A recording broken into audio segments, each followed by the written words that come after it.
medyo napakurbado na po sila dito. Ayan o, mula dito paliko na po sila. At lahat ng area, lahat ng sulok ay malalagyan ng steel matting. Kasi pag nabuhusan to mga kaibigan, talagang napakatibay ito. Ayan si kuya, ganyan po ang mga ginagawa nila.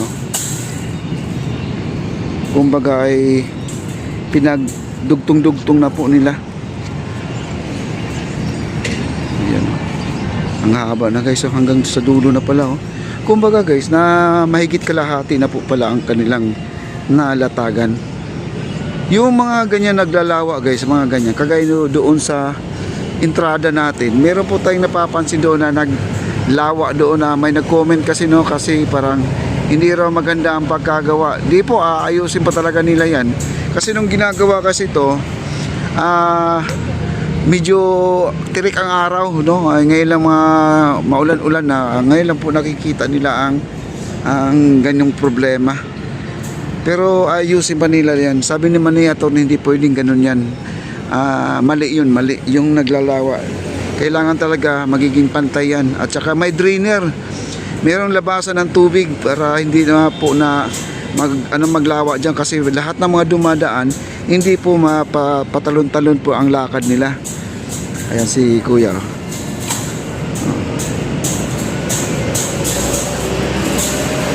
Ayan po, nailapat na po nila. Ito yung huli na nilang lapat dito guys.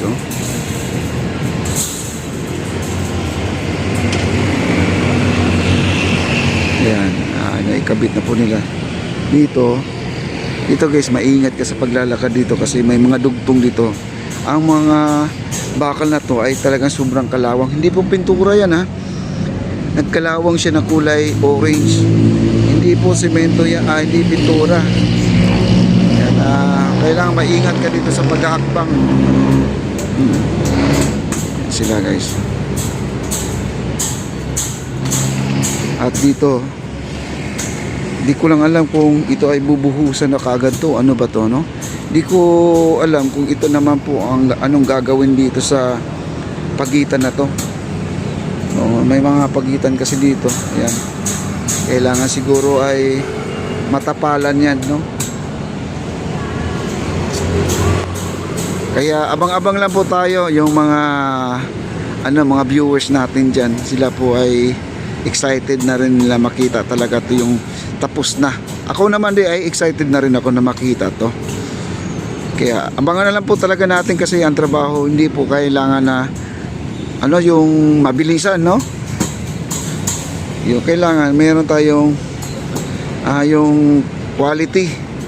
Kaya yun ang sabi ng mga nagko-comment doon ay wala raw sa hindi daw maganda ang pagkagawa sa flooring. Hindi po, po yan ay ayusin pa talaga nila yan. Kasi engineer na mismo ang nagsabi hindi pwedeng ganun, no? Hindi pwede kaya nga nakasimento para hindi ka na mabasa kapag lumalakad ka, di ba? Kung bako-bako naman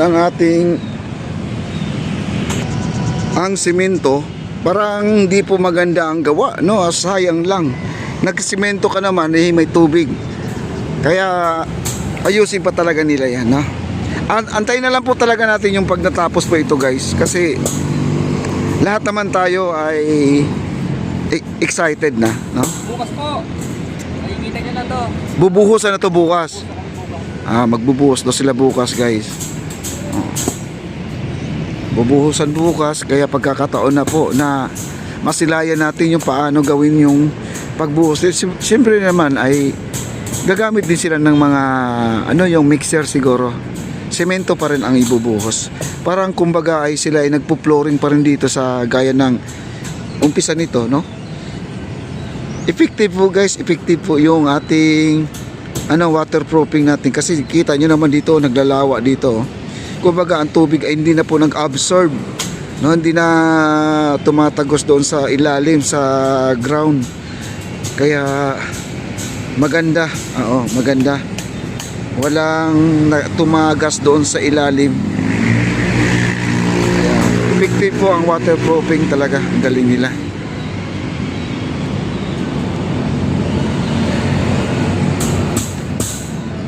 Kaya binabaluktot lang po nila yan para magdugtong lang po yan, no? Ayan.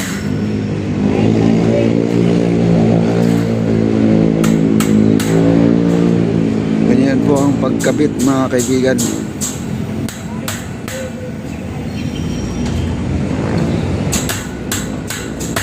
Kaya meron na ditong isang boom truck. Ay sir, ayan po, nakasakay po sa taas, oh. Parang ano nasa Star City lang. At sila pa ay mag-ano dito guys, ayos yata sila ng ilaw siguro. Di natin alam kung anong gagawin nila, no. Pagmamasdan po natin si Foreman. Ayan si Foreman, nakasakay po sa box na yan, sa ating boom truck na portable guys. Parang ano lang, Ferris wheel.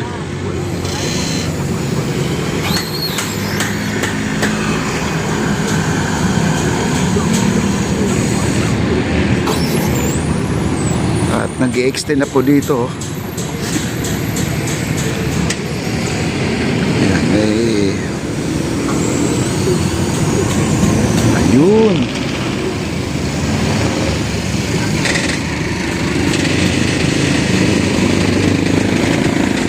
Lahat na talaga guys, inaayos na. Pinapaka ano na talaga yung mga sulok-sulok na talaga na inaano na nila. Kaya marami pa talagang gagawin dito. Hindi lang talaga na pabayaan na po nila. Hindi po. Talagang ito ay tatapusin talaga nila to.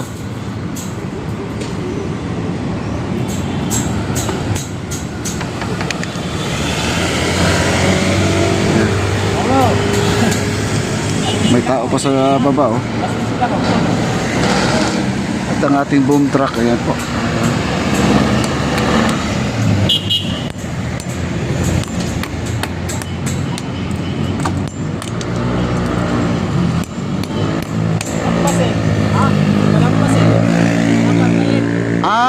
Kaya pala.